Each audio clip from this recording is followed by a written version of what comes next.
Join the conversation. On Dubai Eye 103.8. You're listening to the Business Breakfast. It is now 8 minutes to 8. Made in the UAE. Brought to you by Emirates Global Aluminium. Making metal for the world in the UAE. Yeah, good morning. It's now 8 minutes to 8. I'm pleased to say good morning to a man who is inventive, business savvy, and makes in the UAE. Karl Feilder collects used cooking oils and turns them into biodiesel to power vehicles. He's the CEO of Neutral Fuels and joins us now. Morning to you, Karl. Thanks for coming in. I said there to sort of power vehicles and trucks. Have you actually powered any cars yet, or is it still very much sort of industrial? Funnily enough, our CFO of the company bought a Ford recently that she's able to run on biodiesel, so we actually fuel her car. That's pretty cool, isn't it, really? For the benefit of those who aren't familiar with the Neutral Fuel story, give us the brief background, please. We've been making biodiesel from waste here for the last 8 years. We've grown very, very well. We've averaged 42% growth per year for the last 5 years. Last year we grew 106%. This year we're 58% up on last year, 17% ahead of a crazy target. And we're really excited about the changes that are going on to the palm oil industry because our main feedstock is waste cooking oil. And I don't know if you've seen the Iceland advertisement that's been banned in the UK. And they took a Greenpeace advertisement with a picture of an orangutan saying that they wanted palm oil to be banned in the UK.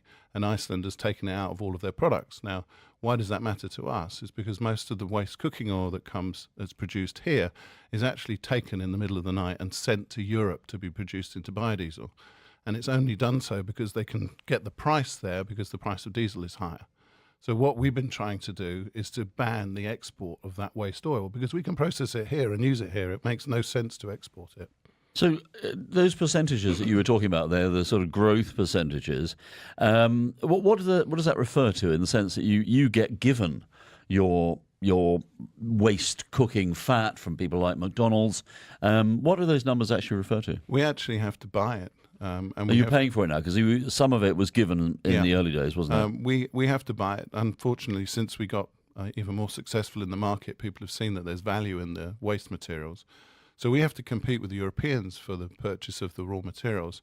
But the figures that I gave you are revenue growth figures. So this year we're 58% up on revenue on last year. You buy this stuff and you convert it into an edible biodiesel. We know that because you've actually drunk sort of about half a pint of it on the show in the past. How do you actually do that? Well, how do I drink it? Or how do I convert it? How do you do it? Just briefly, what's the process? It's a chemical process. The cooking oil is a triglyceride, so it's a three-legged molecule. We use a catalyst to break the three legs apart, and then we do it in a methanol environment to create a methyl ester. So we create effectively a hydrocarbon chain, so it's like a normal diesel, except that it's got an oxygen atom on the end rather than a hydrogen. So as well as I can see it, I mean, there are threats to your business. The export of this to Europe, maybe they pay higher prices. There is, of course, the move to sort of cleaner cooking fuels, the fact you're going to have to pay for it, and also, presumably, a move to electric cars. All threats to your business model. Well, I saw a report recently that said that they think in about 40 years' time there might be enough electric trucks on the market to present 10%, to replace 10% of the trucks that are currently on the road. Currently it's somewhere below 0.3% worldwide electric vehicles that could compete with diesel vehicles. But the biggest challenge that we have as a manufacturer in the UAE is not those sort of threats. We can deal with those things because we're small and we're nimble and we can grow around them.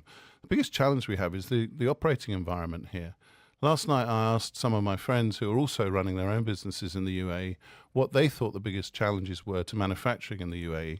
And they came down mostly around the fact that it's all about finance.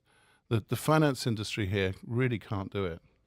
So talk to me about, very quickly, this is made in the UAE, your manufacturing facility here. How much did you invest to set that up, and why is Dubai, the UAE, the right place to do that? You must have looked at other Emirates, certainly, Ras Al Khaimah, Al Quwain, perhaps other geographies as well. Why is Dubai the right place to have a manufacturing facility? Very quickly. Well, the biggest thing for us is that most sustainable businesses work well when the raw materials you need are local, the production is local, and the consumption is local. Dubai produces more waste than any of the other Emirates, so it made more sense for us to put the factory here.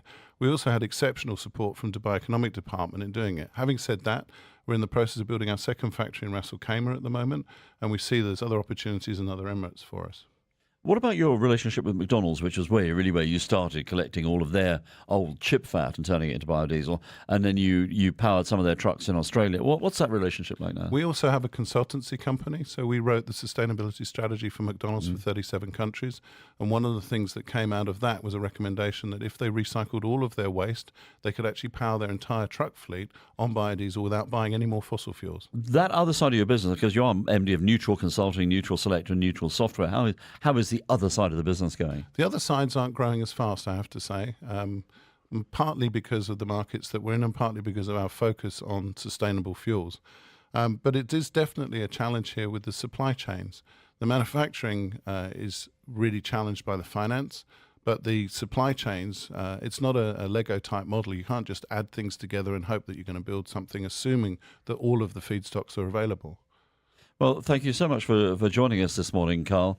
Lovely to talk to you again. Karl Feilder, the CEO and chairman of the Neutral Group, and you heard Karl there talking about finance. We'll delve into that more this evening on the Business Breakfast Nightcap between 8 and 9. Karl, thank you very much. Thank you.